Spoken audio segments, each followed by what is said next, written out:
2024 লোকসভা নির্বাচনের পর ডায়মন্ড হারবারে সেবাশ্রয় প্রকল্পে চালু করেন তৃণমূলের সাধারণ সম্পাদক অভিষেক ব্যানার্জি। এরপরেও তিনি 2025 সালে সেবাশ্রয় ট্রু প্রকল্পে চালু করেন, যেখানে বিনা পয়সায় সাধারণ মানুষের জন্য স্বাস্থ্য সেবার উদ্যোগ। কিন্তু এই প্রশংসা প্রশ্নের মুখ হলেও রাজনীতিতে একাধিক প্রশ্ন ঠেলে দিয়েছে।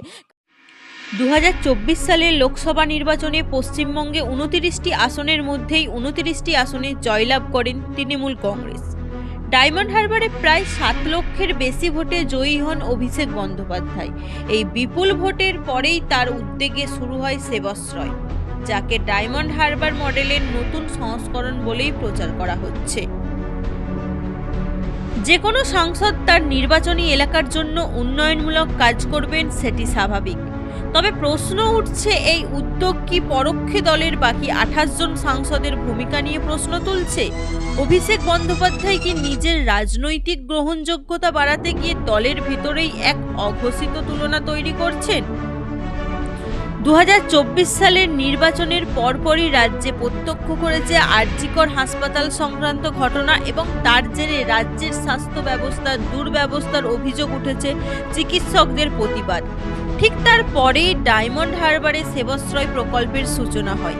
এই প্রেক্ষিতে রাজনৈতিক মহলে প্রশ্ন উঠছে, রাজ্যের ভঙ্গুর স্বাস্থ্য ব্যবস্থার ব্যর্থতা আড়াল করতেই কি এই বিশেষ উদ্যোগ, নাকি সংকটের সময়ে একটি আলাদা মডেল তুলে ধরতে কার্যত কাটা ঘায়ে নুনের ছিটা?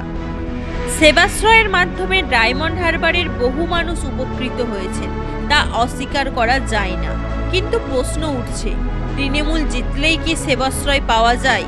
প্রশ্ন উঠছে, 7 লক্ষ ভোটে জয়ী হলেই কি তবে এই সুবিধা মিলবে?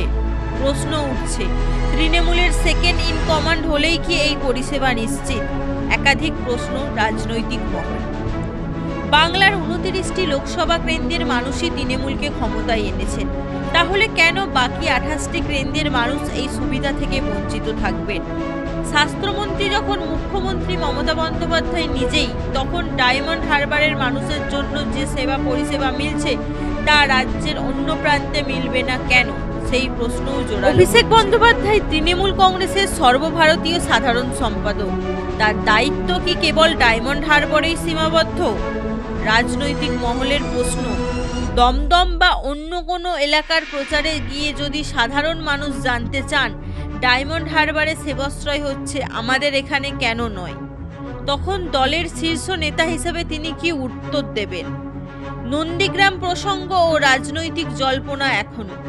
ডায়মন্ড হারবারের বাইরে একমাত্র নন্দীগ্রামেই সেবাশ্রয় চালুর কথা ঘোষণা করা হয়েছে, যেখানে 2 দিনের মেডিকেল ক্যাম্প করার পরিকল্পনা রয়েছে। কিন্তু কেন শুধু নন্দীগ্রাম? কেন সন্দেশখালী, বেলডাঙ্গা, বাগদা, কোচবিহার বা পুরুলিয়ার মতো প্রান্তিক এলাকাগুলি নয়? এই নিয়েও রাজনৈতিক মহলে জল্পনা। ভবিষ্যতে কি তাহলে বিধানসভা নির্বাচনে নন্দীগ্রাম থেকে অভিষেক বন্দ্যোপাধ্যায় প্রার্থী হতে পারেন? সেই কারণেই কি আগাম নন্দীগ্রাম মডেল তৈরির প্রস্তুতি? ইতিহাস সাক্ষী, সেনাপতি ও যুবরাজ এক বিষয় নয়। যুবরাজের সিংহাসন